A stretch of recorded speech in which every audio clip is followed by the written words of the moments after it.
जम्मू कश्मीर के सरकारी स्कूलों में किताबों को लेकर उठा विवाद अब बड़े राजनीतिक और सुरक्षा संकट का रूप ले चुका है। आपको बता दें कि जिन दो किताबों को लाइब्रेरी के लिए खरीदा गया था उनमें आतंकवादी हाफिज सईद और अलगाववादी नेता मकबूल भट्ट समेत कई विवादित चेहरों को महान हस्तियां बताने का आरोप लगाया गया है।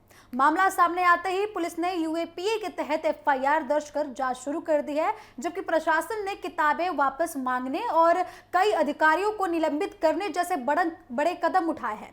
आपको बता दें कि पूरा विवाद तब शुरू हुआ जब समग्र शिक्षा योजना के तहत जम्मू कश्मीर में हजारों सरकारी स्कूलों की लाइब्रेरी के लिए दो किताबें खरीदी गई और उन्हें विभिन्न जिलों में वितरित किया गया।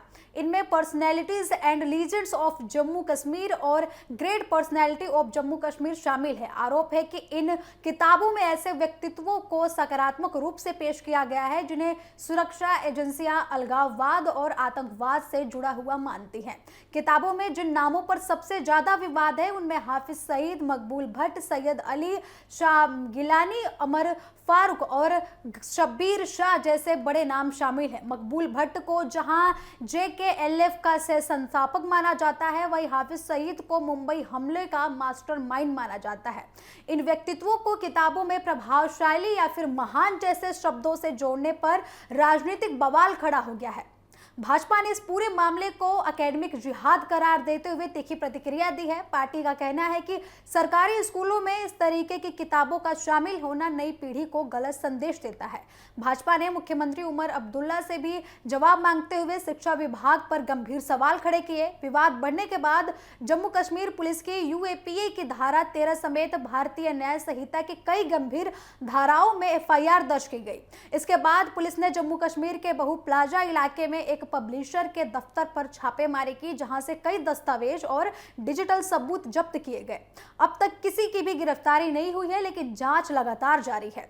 शिक्षा विभाग के अनुसार इन किताबों की सैकड़ों प्रतियां जम्मू कश्मीर, रामबन, उधमपुर और बारामूला जैसे जिलों में स्कूलों में भेजी गई थी। मामला सामने आने के बाद विभाग ने तुरंत सभी किताबों को वापस मंगाने का आदेश जारी किया और पूरा वितरण प्रक्रिया पर समीक्षा की और इसकी जांच की निर्देश भी दिए। इस पूरे प्रकरण में प्रशासनिक लापरवाही भी सामने आई है। उपराज्यपाल मनोज सिन्हा के निर्देश पर 8 अधिकारियों को निलंबित कर दिया गया है, जबकि एक संविदा कर्मचारी की सेवा समाप्त कर दी गई है। सरकार ने स्पष्ट किया है कि किताबों के चयन में गंभीर चूक हुई है और जिम्मेदारी कार्रवाई तय होगी। इसके साथ ही दोनों किताबों के प्रकाशकों को लेखकों को ब्लैकलिस्ट कर दिया गया है। उनके द्वारा प्रकाशित सभी सामग्री को केंद्र शासित प्रदेश से हटाने के निर्देश जारी कर दिए गए हैं। जांच के लिए 2 वरिष्ठ अधिकारियों की टीम भी बनाई गई है, जो 30 दिनों के भीतर रिपोर्ट सरकार को सौंपने वाली है। इस घटना ने जम्मू कश्मीर में शिक्षा व्यवस्था और पाठ्यक्रम सामग्री के चयन को लेकर बड़ी बहस छेड़ दी है। एक पक्ष इसे ऐतिहासिक व्यक्तित्वों का अध्ययन बता रहा है, जबकि दूसरा पक्ष इसे विचारधारा आधारित प्रभाव और युवाओं को प्रभावित करने की कोशिश मान रहा है। यह मामला केवल किताबों तक सीमित नहीं रह गया, बल्कि राजनीति, शिक्षा और सुरक्षा तीनों स्तर पर गंभीर सवाल खड़े कर रहा है। जांच एजेंसियां यह पता लगाने में जुटी हुई हैं कि क्या यह सिर्फ एक लापरवाही का नतीजा था या फिर इसके पीछे कोई बड़ी साजिश छिपी हुई थी।